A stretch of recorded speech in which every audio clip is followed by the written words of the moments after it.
suis Loïc, UX Director chez Sendinblue. J'ai été le premier freelance sur la plateforme Malte et j'ai été Head of Design chez Malte pendant 6 ans et demi.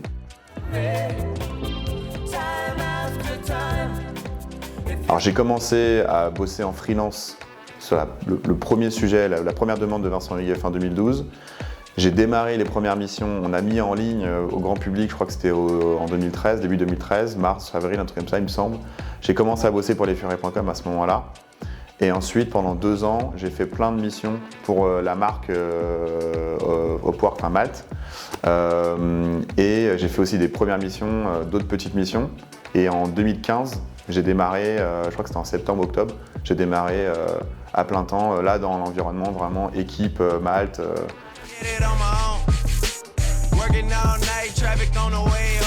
Alors, tout début de l'histoire, c'était en fin 2012. Vincent Huguet cherchait un freelance pour faire le proto. Donc, il m'a trouvé sur Viadeo. Et moi, j'étais freelance. On s'est rencontrés à ce moment-là. On a fait un premier rendez-vous. Puis, on a commencé à bosser ensemble sur le projet. C'était un énième projet de freelancing. En réalité, c'est pas un projet en fait à l'origine qui était un projet qui se démarquait des autres, quoi. Enfin, je veux dire, c'était ambitieux dans le business model, mais par contre, c'était un énième projet que j'avais quand j'étais freelance. Par contre, je me suis dit que ça pouvait vraiment être cool de bosser sur la thématique freelance, quoi. C'était la première collaboration d'un projet sérieux, c'est-à-dire que je voyais que les gens, ils étaient sérieux, je voyais que les 3 gars, ils étaient vraiment à fond dans le sujet et que ça dépotait, quoi. Puis il y avait un côté très intéressant aussi avec le projet de Malte, c'est qu'il y avait un impact sociétal malgré tout. Enfin, en vrai, c'était pile poil à un moment où c'est pour ça que le timing de la fondation de cette boîte est quand même assez cool, c'est qu'à ce moment-là, ils étaient en mode, du coup, on va peut-être impacter la vie des gens, le freelancing, travailler à son compte, c'était un peu nouveau. J'ai bossé pour Air France, j'ai fait une mission pour un cabin pad pour faciliter la vie des personnels de bord. Je crois que j'étais l'un des premiers freelances d'ailleurs chez Air France. Mano, qui était mon échelle avant, lesfurets.com, Doctolib, pas mal de startups en vrai. Je me rappelle très bien, déjà je connaissais pas lesfurets.com, je suis resté 1 an et demi. Et voilà, après, une mission assez classique, on va dire, je bossais 3-4 jours par semaine. À Upwork, déjà, le nom était déjà choisi. Enfin, Vincent, quand je l'ai rencontré, il avait déjà ce nom-là. Il y avait le côté hop-hopper, tu vois, le fait de sauter d'une mission à une autre. Donc, il avait déjà cette mécanique, enfin, avec Hugo, il avait déjà cette mécanique de se dire, bah voilà, on fait de mission, on va de mission en mission.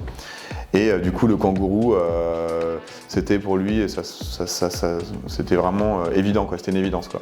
Et donc en fait, j'ai créé l'identité du logo autour de ce concept qui était déjà présent. Et puis l'identité, c'était pas que le logo, c'était aussi mettre les gens en avant. Et c'est la première fois que je voyais une plateforme qui mettait en fait vraiment les people en avant, hormis les plateformes US qui étaient déjà un peu en avant sur certains points. C'était le début de l'ADA, donc l'ADA c'était le kangourou, mais c'était aussi les gens en fait. C'était vraiment c'était ça le plus important dans l'ADA de Malte, et du coup c'est pour ça qu'on avait des grosses photos de profil à l'époque. Là c'est beaucoup moins le cas, mais au début on avait vraiment la moitié de la page en fait du profil freelance, c'était la photo, parce que c'était important de montrer les gens et les soft skills, et je pense, j'en suis encore persuadé, c'est quand même hyper game changer par rapport à des hard skills qui peuvent être parfaits de manière assez mécanique, alors qu'en fait des gens quand ils arrivent à collaborer, ça peut être tout de suite magique. Facilitateur, j'ai envie de dire. On a fait une première itération sur un nom, et là en fait c'est là qu'on a commencé à réfléchir alors déjà on a trouvé le nom, et donc le malt en fait c'est ce que tu rajoutes dans une bière qui va sublimer un peu le truc, qui va rendre le truc un peu tasty, et du coup c'est clairement le tiers qui va apporter de la valeur dans une collaboration entre un client et un freelance. Du coup, le bruit, l'icône, c'était justement pour essayer de créer un peu ce mouvement perpétuel de mix, donc brewing, tu vois, une espèce de mix de mixologie entre les différents acteurs, quoi, et actrices. Donc en fait, tu mixes un peu tout ça et t'en fais une mission. Un matin, je me suis réveillé en me disant « Ah tiens, il faut vraiment qu'on trouve un nom ». Et puis Brew, Crew, je me disais, c'est rigolo, ça fait un peu team et ça va même dans le même lot. Puis du coup, on a nommé l'icône comme ça. C'est comme ça qu'on a créé Malte. D'avoir une communauté, d'avoir participé à construire franchement la plus grosse communauté freelance France-Europe, quoi. Enfin, genre, c'est quand même assez stylé, quoi. Enfin, franchement, on est parti de rien avec des centaines de milliers de personnes qui sont inscrites pour tenter d'avoir des missions. Alors évidemment, tout le monde n'est pas actif, on va pas se mentir, mais en vrai, il y a quand même une grosse communauté qui s'est créée de personnes qui se sont dit tiens, je vais faire un chiffre professionnel pour devenir freelance. Et ça, c'est un gros accomplissement.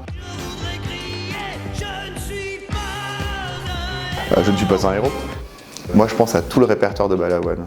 Les anciens sauront se reconnaître dans ce petit clin d'œil.